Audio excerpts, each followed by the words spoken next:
प्रभाग 17 मध्ये काँग्रेस आणि राष्ट्रवादी काँग्रेस शरदचंद्र पवार पक्षाच्या उमेदवारांना विजयी करण्याचं आवाहन खासदार प्रणिती शिंदे यांनी केलं।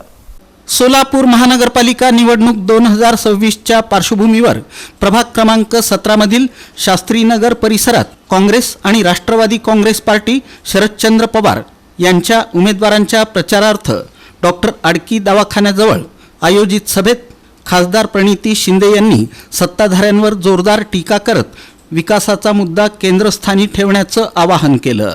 खासदार प्रणिती शिंदे म्हणाल्या की वाहिद बिजापुरे यांनी नगरसेवक नसतानाही कोट्यवधी रुपयांचा निधी मंजूर करून शास्त्रीनगरमधील पिण्याच्या पाण्याचा, ड्रेनेजचा, रस्त्यांचा आणि दिवाबत्तीचा प्रश्न मार्गी लावला।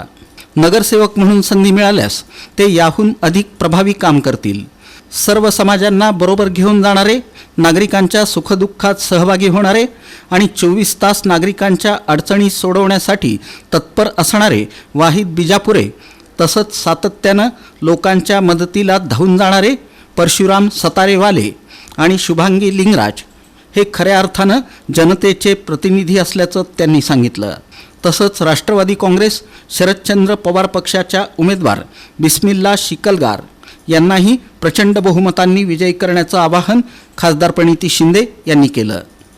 निवडणुकीत मतांची चोरी होत असल्याच्या तक्रारींकडे लक्ष वेधत तरुणांनी विशेषतः जागृत राहावं असं आवाहन करताना त्यांनी स्पष्ट केलं की धर्म, जात, पंथ आणि धार्मिक ध्रुवीकरणाच्या जाळ्यात न अडकता जे तुमच्या अडचणीत धावून येतात त्यांनाच मतदान करा।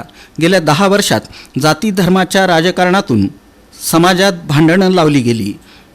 युवकांचा रोजगार, महागाई, शिक्षण आणि आरोग्य या मूलभूत प्रश्नांवरून लक्ष विचलित करण्यात आलं असा आरोपही त्यांनी केला। सर्व धर्म समभाव, सामाजिक सलोखा आणि विकासाच्या राजकारणावर विश्वास ठेवणाऱ्या काँग्रेस आणि राष्ट्रवादी काँग्रेस शरदचंद्र पवार पक्षाच्या उमेदवारांना प्रभाग 17 मधून विजयी करण्याचं आवाहन खासदार प्रणिती शिंदे यांनी शेवटी केलं। तुम्ही विरोध करायला पाहिजे, आम्ही तर बोलतोच, तुम्ही पण बोलायला पाहिजे। आज इलेक्शनच्या मशीनमध्ये पण हॅकिंग चाललंय। तुम्ही देता मत हाताला आणि दुसरीकडे जात, कारण काय अर्धे इथे अर्धे तिथे। तुम्ही सरसकट सगळ्यांनी आता सांगायला पाहिजे की हाताला आणि एक तुतारीला मतदान केलं पाहिजे। तरुण मुलं आता येतील भटकवायला, इकडे व्हॉट्सअपवर भटकाभटकीचे मेसेजेस येणार, मी तुम्हाला लिहून देते। तरुण मुलांना मी सांगते, तुमचं काम देश वाचवण्याचं आहे, देश तोडायचं काम नाहीये।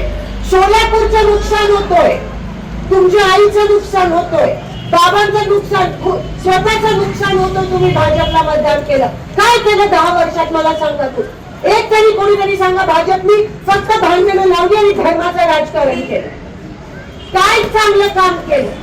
आता तुम्हाला कळतंय काँग्रेस होती तेव्हा सगळं व्यवस्थित व्हायचं, काँग्रेस जेव्हा होती तेव्हा तुम्हाला रेशन वेळेवर मिळायचं, काँग्रेस जेव्हा होती ते तुम्हाला संजय गांधी निराधारच्या पगारी वेळेवर मिळायचं, काँग्रेस जेव्हा होती तेव्हा दिवसातून 2 दिवसाआड तुम्हाला पाणी